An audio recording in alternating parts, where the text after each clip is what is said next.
कहानी के लेखक नसीरुद्दीन जी हैं। अंधेरी बारिश भरी रात में एक पुरानी कार का इंजन तेज दहाड़ता हुआ आगे बढ़ रहा था। अचानक ड्राइवर ने ब्रेक लगाया। कीचड़ उठता है, टायर फिसलते हैं और कार रुक जाती है। साहब उतरिए, इसके आगे मैं 1 इंच भी नहीं जाऊंगा। अरे भाई, पागल हो गए हो क्या? गेट अभी आधा मील दूर है और बाहर मूसलाधार बारिश हो रही है। पूरे पैसे दिए हैं मैंने। साहब जान रही तो पैसे काम आएंगे। ये रुद्रपुर की माया निवास है। यहाँ सूरज ढलने के बाद परिंदा भी पर नहीं मारता। आप भी वापस चलिए मेरे साथ, अभी भी वक्त है। हद है अंधविश्वास की। ठीक है, यहीं छोड़ दो। तुम जैसे लोगों की वजह से ही गांव पिछड़े हुए हैं। आर्यन टैक्सी से उतरता है, बारिश से बचने के लिए छाता खोलता है और चुपचाप माया निवास की ओर कदम बढ़ाता है। इतनी रात को यहां नहीं आना चाहिए था छोटे साहब, पर यह गेट खुला क्यों छोड़ रखा है? दरवाजे तो बंद ही थे साहब। पर जब वो बुलाती है तो सिटघानियां अपने आप घुल जाती हैं। फिर वही डरावनी बातें। देखिए, मैं सिर्फ 2 दिन के लिए आया हूं। बस ये कागजात साइन करवाने हैं और इसे बेचना है। चलिए, अंदर मेरा दम घुट रहा है, यहां बाहर। आर्यन काका के साथ अंदर चला जाता है। बाप रे, कितनी धूल है यहाँ। और ये परफ्यूम की खुशबू कैसी है? चमेली। ये खुशबू आ रही है, मतलब वो आस पास ही है। कौन आस पास है काका? आप सच में बूढ़े हो गए हैं। मैं ऊपर वाले कमरे में जा रहा हूँ, मेरा सामान लेकर आना। तभी ऊपर से कुछ सामान सरकाने की आवाज आती है। ये ऊपर कौन है? आपने कहा था आप अकेले हैं। अच्छा छोड़िए, मुझे बस वह पुराने कागजात ढूंढने हैं। वो कौन सा कमरा है जहां दादाजी अपनी फाइलें रखते थे? तभी अचानक से वो भारी अलमारी की अपने आप खिसकने की आवाज आती है। अरे ये क्या था? काका, आपने धक्का दिया? आपने सरकाया उसे?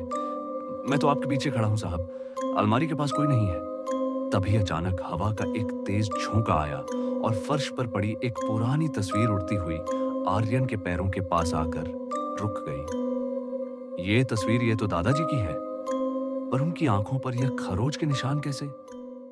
ऐसा लग रहा है जैसे किसी ने नाखूनों से उनकी आंखें फाड़ दी हों। आर्यन के हाथ कांपने लगे थे।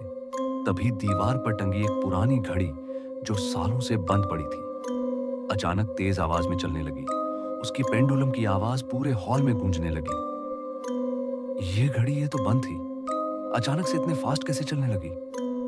काका, यहां कुछ बहुत गलत हो रहा है। मुझे तुरंत यहां से निकलना होगा। आर्यन तेज कदमों से मुख्य दरवाजे तक पहुंचा और पूरी ताकत से उसे खींचा, लेकिन दरवाजा टस से मस नहीं हो रहा।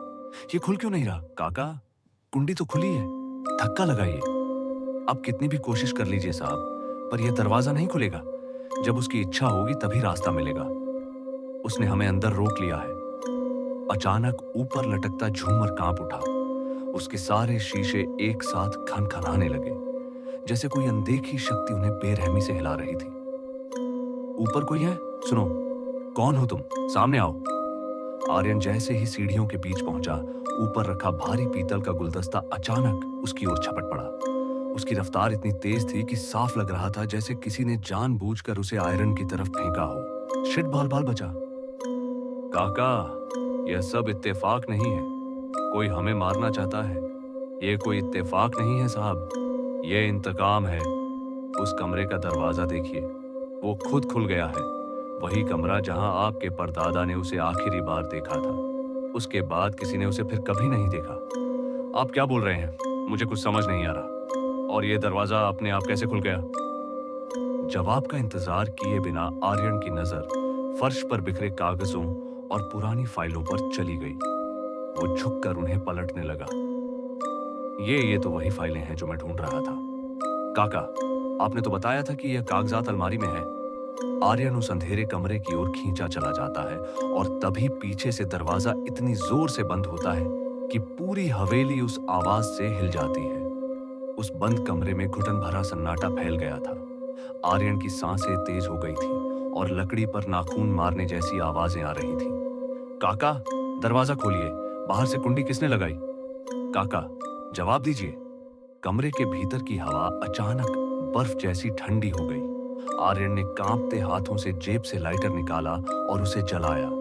छोटी सी कांपती लौ अंधेरे को चीरती हुई आगे बढ़ी और उसी रोशनी में जो नजारा उसके सामने आया, उसे देखते ही आर्यन का खून जैसे रगों में ही जम गया। ये दीवारें, आर्यन की आवाज गले में अटक गई। इन पर ये क्या लिखा है? मेरा खून, मेरा बदला। वो एक कदम पीछे हट गया। उसकी नजर नीचे फर्श पर गई और ये लाल रंग, ये तो ताजा खून है।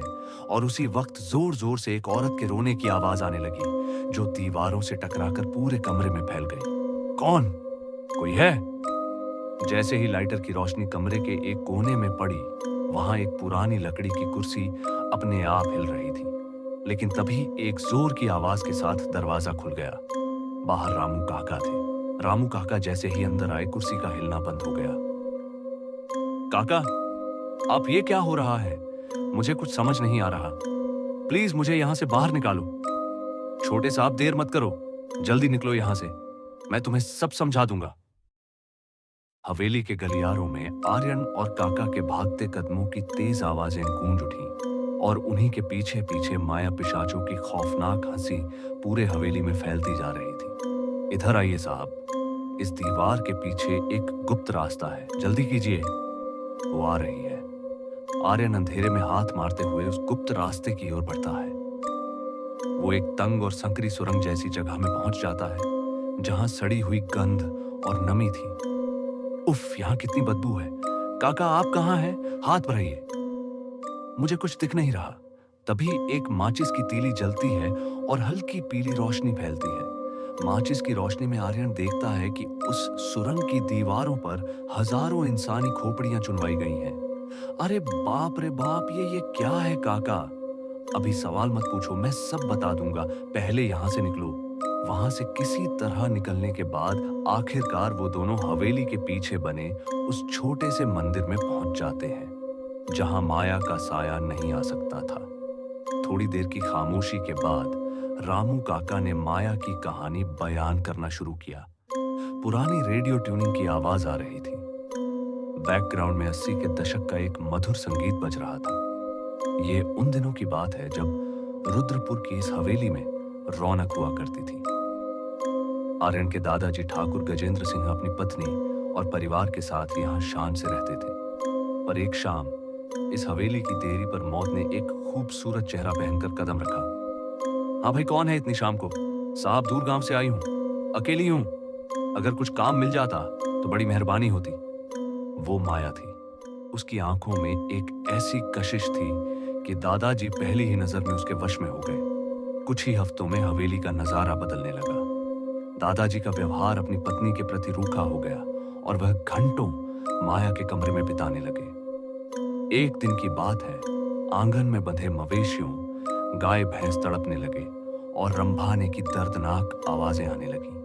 आर्यन की दादी रोते हुए गजेंद्र सिंह के पास गई। सुनिए, आज फिर एक गाय मर गई। उसकी आवाज कांप रही थी। उसके शरीर में खून की एक बूंद भी नहीं बची थी। गांव में धीरे धीरे फुसफुसाहटें फैलने लगी। लोगों को माया पर शक होने लगा। गांव वाले कहते थे, जब से माया इस गांव में आई है, तब से अजीबोगरीब घटनाएं शुरू हो गई हैं। आज इनकी दादी ने यह सारी बातें गजेंद्र सिंह को बताई। हर एक डर, हर एक शक। लेकिन गजेंद्र सिंह माया के प्रेम जाल में इतने गहरे फंस चुके थे कि उन्हें कुछ भी साफ दिखाई नहीं दे रहा था। सच उनके सामने था, लेकिन उनकी आंखों पर मोह की ऐसी पट्टी बंधी थी जिसे कोई डर, कोई मौत भी हटा नहीं पा रही थी। गांव वालों के बीच डर और चर्चा बढ़ने लगी।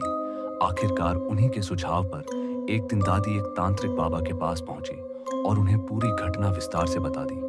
गायों की मौत, हवेली में बदलता माहौल और गजेंद्र सिंह का अजीब व्यवहार। तांत्रिक बाबा चुपचाप सुनते रहे और उनकी आंखों में बढ़ता हुआ डर साफ बता रहा था कि यह कोई साधारण मामला नहीं था। ठाकुरानी जी, जिसे आप लड़की समझ रही हैं, वो एक पिशाचिनी है। वो इंसानों को प्यार के जाल में फंसाती है ताकि उनका यौवन और खून पीकर खुद को हमेशा के लिए जवान रख सके।